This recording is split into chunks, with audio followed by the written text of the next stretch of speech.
Hi BookTube, a long time no talk.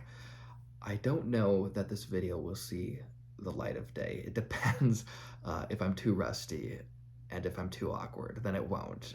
But if it goes smoothly, or even, it doesn't even have to be all that smooth. If I can get through it without too much of a hitch, if it's more or less watchable, then I'll try to upload it. And I mean, let's face it, if it gets too bumpy, I can either stop the video or just count on you guys tuning me out and focusing in on my hair and jawline. So let's try it and see how it goes. It's been even a little bizarre trying to get the feng shui just right here. I don't have a side table to put the books on. So there's one in my lap, one to the side. There's three on the bottom part of the table. I'm guessing as I finish talking about the books, I'll put them to the side there. To get the table where I need it, I had to drag it from right here to in front of me. And now that I'm sitting here, I don't think this is really going to be the best spot. There aren't any books behind me except there. You can see the tippy top of my book tower. They're close. They're right here. Well, there's some right there. And there's some on the other side here, but that would mean I'd have to move the chair to get those in view. I don't know. I'll think about it. Right now, let's just focus on, or I need to focus on, trying to get rid of some of this rust. The way I'm going to do this is just go at these at random, since I wasn't able to organize them. Say a little bit about each, as always, and we'll call it there. I was saying that for my benefit, I think, more than yours.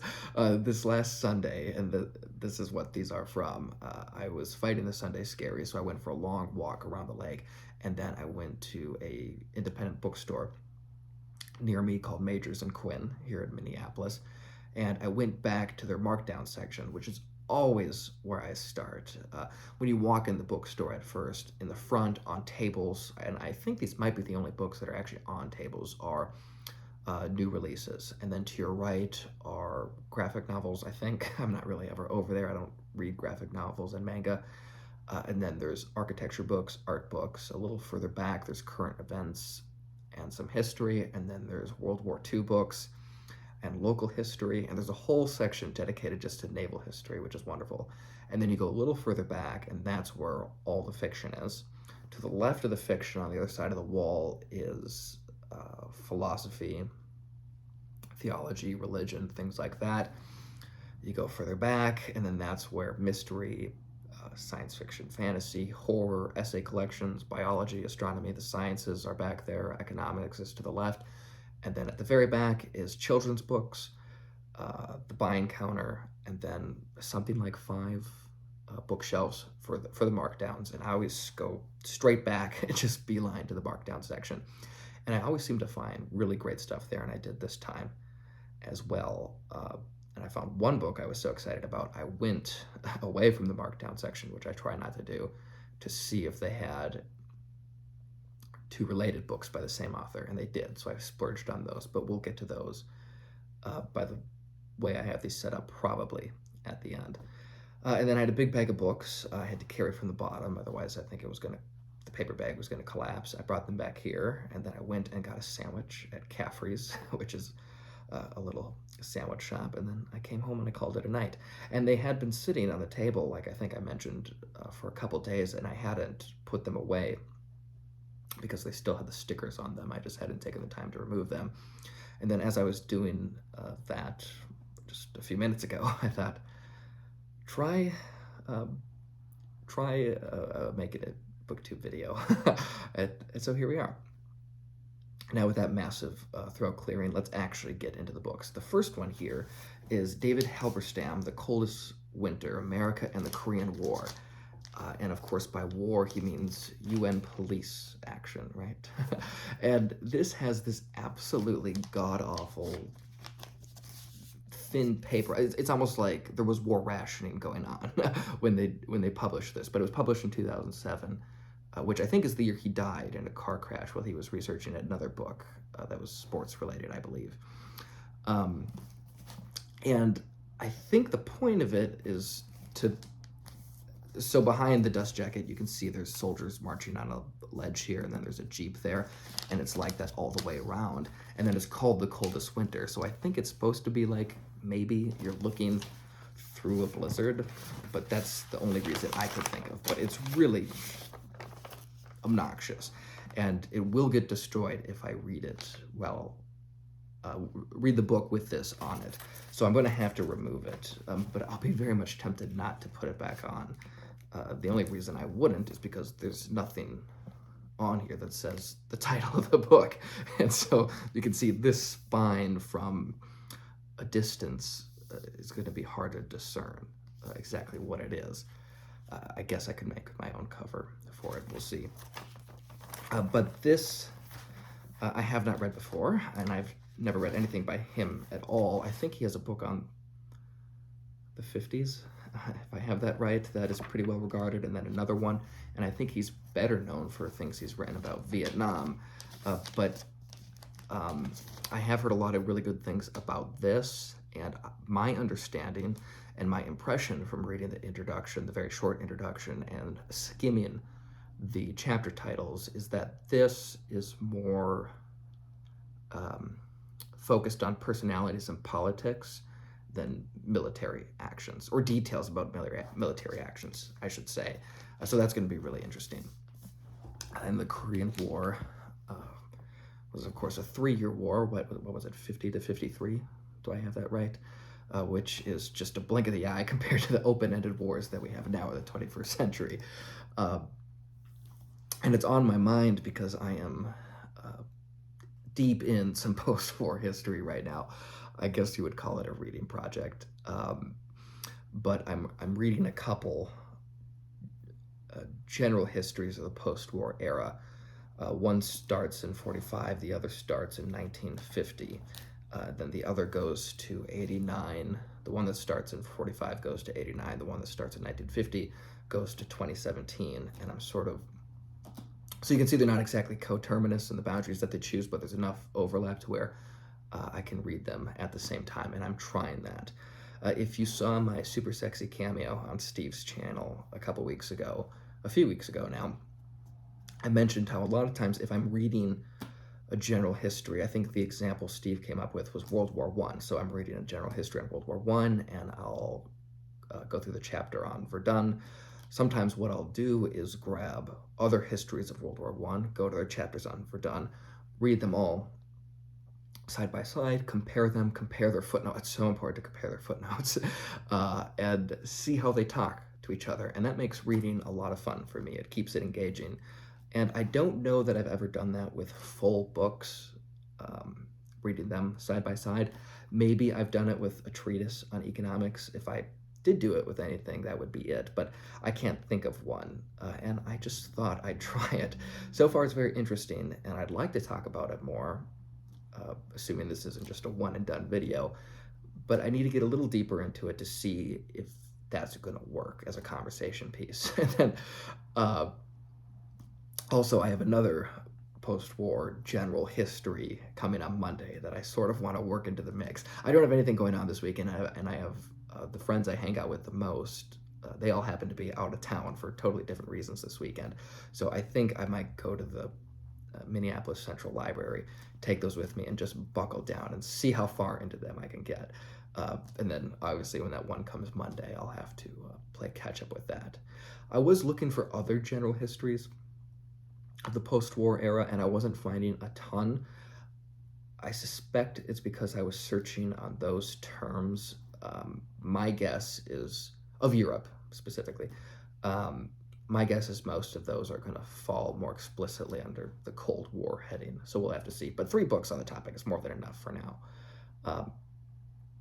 But what I'm saying is, because of going through those, and I'm in the early phases, of course, the Korean War has come up. So that's interesting. Not as much, though, also predictably, because, like I said, they're European histories.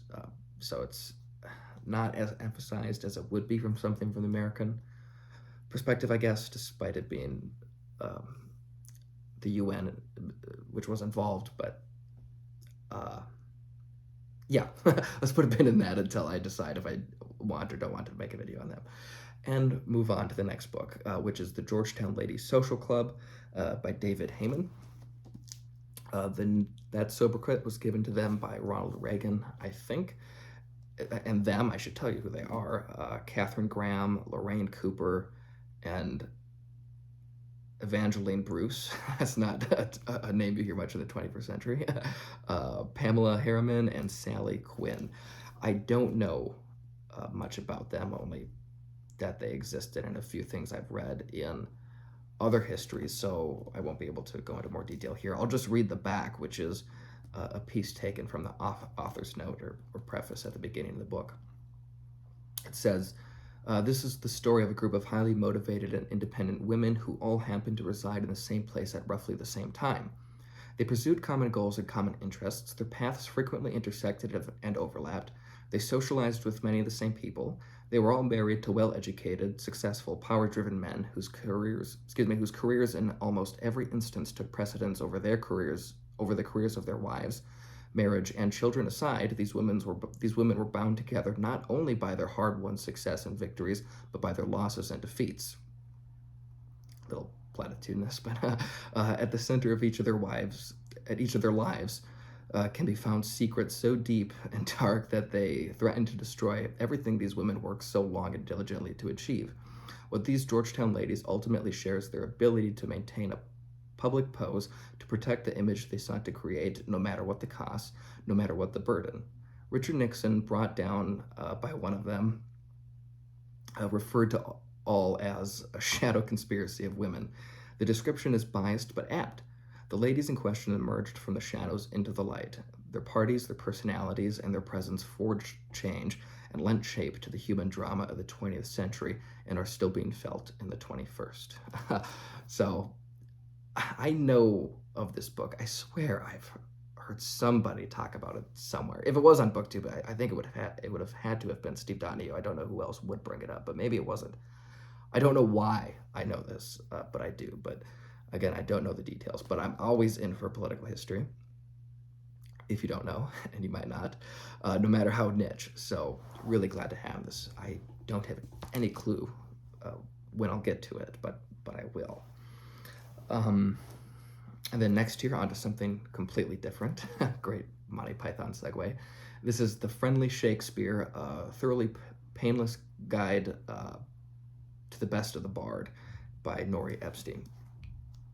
And I've never heard of this Friendly series before. It says on the back that also available in the series is the Friendly Guide to the Universe, which makes me imagine there's several of these at least, but I don't know, and I didn't see a list, so I may have to go look at that further. I can't say I've read a whole lot of extra material on Shakespeare, or supporting material, I should say. I usually tend to just jump into the text and then read the introduction of, well, honestly, whichever Signet Classic it happens to be. Though I am very interested in the first few parts. So the first one is on Shakespeare, and the sections in here look wonderful. First encounters as a phenomenon with Shakespeare. Why is Shakespeare so popular? Why is Shakespeare so boring? On teaching Shakespeare, what went wrong? And then finally, forget the footnotes and other advice. And then the second part is who is Shakespeare, and the third is a look at the Elizabethan stage. So that's going to be fascinating. And then I also had to laugh in the preface. They write, when I began to write this book, I had 3 rules. 1, I would never call Shakespeare the bard. It's right there on the cover. 2, I would keep a firm grip on my enthusiasm. And then 3, I would make no unsupported claims of Shakespeare's greatness. I've broken all of them. And I really liked the details given for the second one, which again was I would keep a firm grip on my enthusiasm. It says, as for rule number 2, most introductory books on Shakespeare mistakenly assume that their readers share the author's passion. When the writer goes into ecstasies, the reader feels suddenly abandoned, as if everyone else is having a fabulous time at a party while he or she's alone in a corner. I haven't done this with Shakespeare before, but I have done it with other subjects I'm enthusiastic about, where it's you, another person, and then at the very least one other person in a group, and you learn that the other person is just as interested in a subject as you are, or in my case, even marginally interested in a subject, and that everything comes out, and they're into it, of course, because they're already interested in it, but the third person all of a sudden will get glazy eyes start looking in the distance, and then you have to rein yourself in a little bit. So I thought that was a great description. So I think I'm going to hold on to that for now, and then when ShakeTube comes up, maybe I'll pull it out. Although I have been getting an itch to read more Shakespeare. Where I live, I'm sort of equidistant, but in opposite directions of Majors and Quinn, and then also Barnes and Noble. And I go to the Barnes and Noble just really for periodicals. But I was walking around, and there was all kinds of new editions of standalone Shakespeare plays that I hadn't seen before, and I was sort of skimming through them, and I thought the notes were interesting. So I've been thinking about picking some of those up and trying them, because I tend to go to the one-volume Pelican that I have,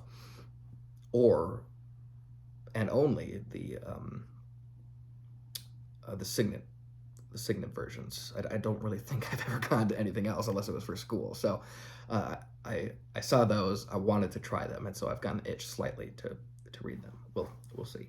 But otherwise, it'll have to wait. And then this next one, I was tremendously happy to find it. But there's a catch, and I'll explain that. So this is Parting the Waters, America in the King Years, 1954 to 1963 by Taylor Branch, in this nice hardcover with the plastic covering, which is why I grabbed it. There was 3 copies of this, each of them for $2.50. I paged through them. They all seemed to be in pretty good condition, and I grabbed this precisely because it was the only one with this plastic covering. But as I was flipping through it just before I shot this video, I noticed on pages 82, 83, 84, 85, and 86, and only those pages, this god-awful neon highlighting.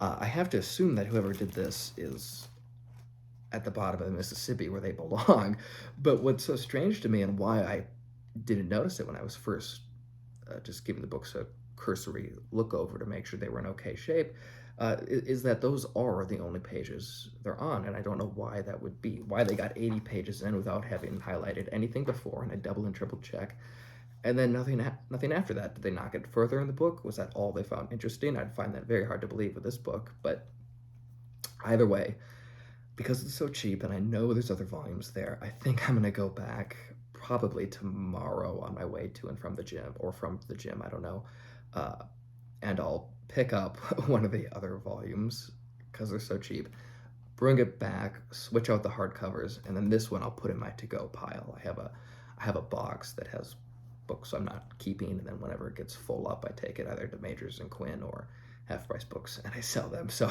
it'll go in there. And the reason I'm so happy to have this as a hardback specifically is I have the paperback of this and Pillar of Fire. I don't have the third at Canaan's Edge, and I would like to, but I tend to be pretty tough on my paperbacks, so I'll keep those so long as they hold up, and then I'll just have these as permanent copies. Not this one, because some psychopath decided to just ruin my whole week and highlighted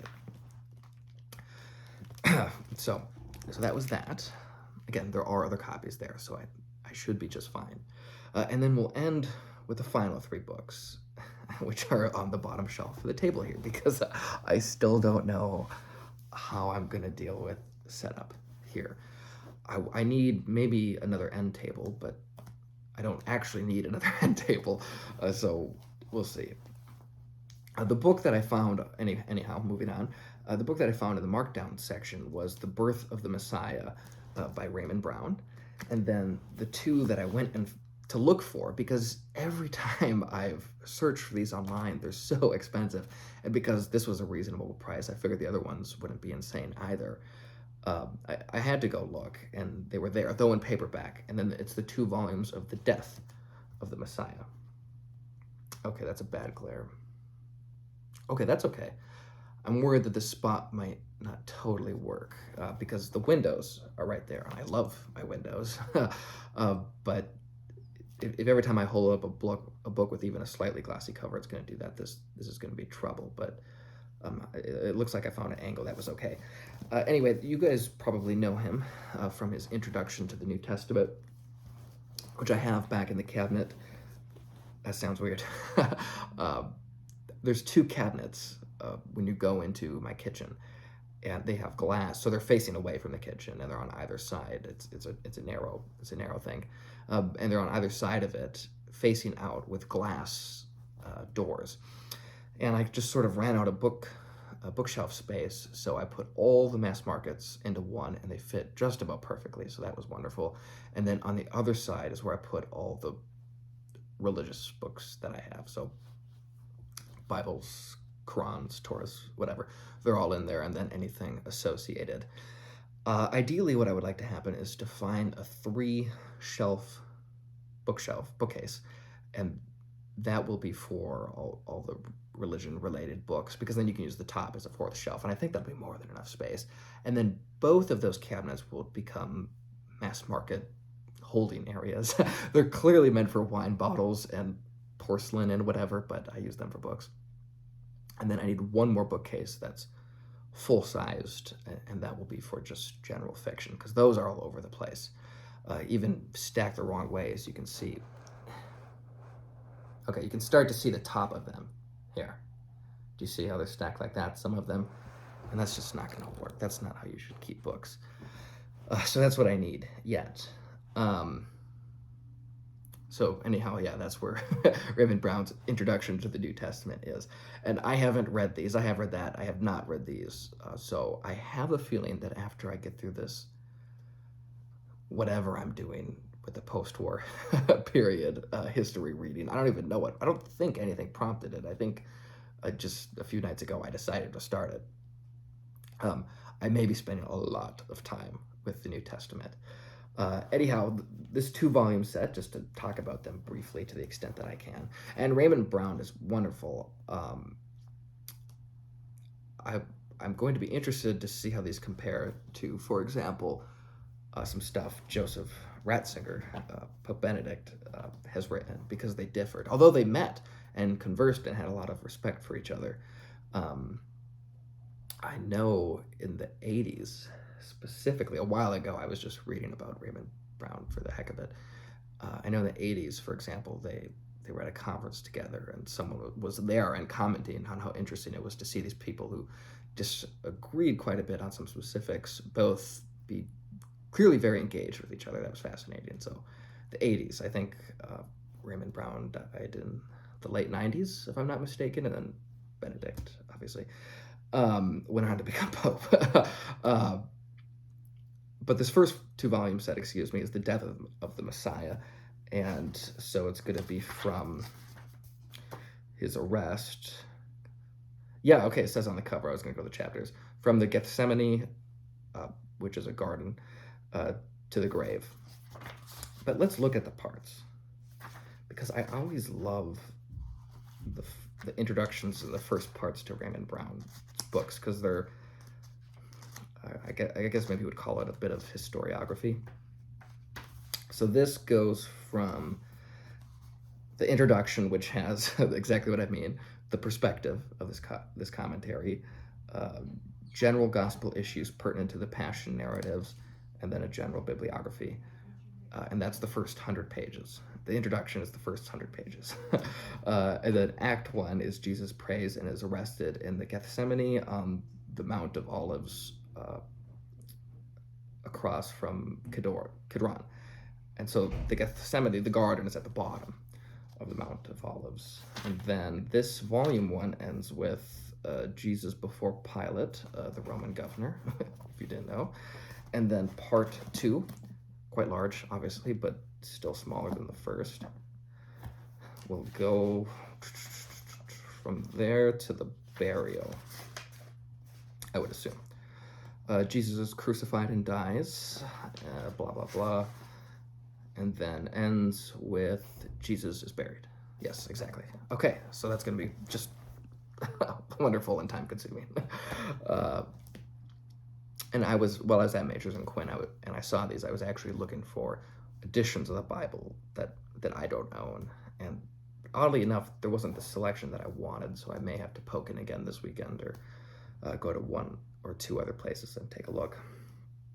And then finally, we have the birth of the Messiah, and this is a new updated edition. And it looks like it just had something added tacked on the end, but I don't know. I may have to look at I haven't read the forwards to this just yet. I may have to look at those and see if they say more specifically what was added. And while I try to get there, I will say I was on Instagram today, and somebody I know, well, I don't know her. I went on a couple dates with her. She shared a story, and it was a stand-up comedian who was jokingly, obviously, but with a tinge of seriousness, comparing aspects of the Bible, specifically like the birth of Jesus, with Harry Potter. And I'm an atheist, but I was raised Catholic, and my knee-jerk response was to be a little offended by it. I thought it was intensely stupid, but this made me think of that. Yeah, so all it says at the end here, supplement 1993. So it looks to me that's all that was added in, but I'll have to look. And if I do this deep dive after, once again, whatever the heck I'm doing with the post-war period, I don't know why I'm not reading specific histories, pinning down different parts of the Cold War, or who knows what. I'm just looking at these general histories and comparing them. But after that, if I do dive into the New Testament and these, maybe I'll share that. We'll see. I've never tended to in the past when my face was on here before. I usually keep this sort of thing to myself. I don't know why. I'm an atheist. I don't have a personal faith that I feel is my own and needs to be kept internal. I don't know, maybe it's out of habit or something. But anyhow, I'm rambling, so we need to end this video. Good thing this is the last book. The supplement has a general introduction. I don't know to what. It's at the end of the book. Maybe it's just explaining the supplement. And then the Matthean infancy narrative, the Lucan infancy narrative, which is all that's dealt with in here. Although I think Brown was an expert specifically on the Gospel according to St. John. But one of you might know better than me. And then appendices. And then a supplement bibliography. But yeah, that's all I'm seeing that's in there. But it's like 150 pages long. So anyhow, real quickly, this goes from an introduction, which again is just so interesting to read. And then on to book 1, which is looking at Matthew, and then book 2, I'm guessing, is just going to be Luke. Yeah. Okay, good. We'll leave it at that, because now I just want to sit down and start reading this. And there is I didn't realize that the cover would look like this. I probably should have guessed that it would have matched this, but the version of the book that I was thinking about has a more, I don't know, 70s or 80s cover. I don't know when this was originally published, that I sort of like, but clearly they updated it when they republished this. So I was just so pleased to find this. But anyway, that was my majors and Quinn haul. I suspect there will be more of them in the future. I hope this was bearable to watch. Let me know if it was okay.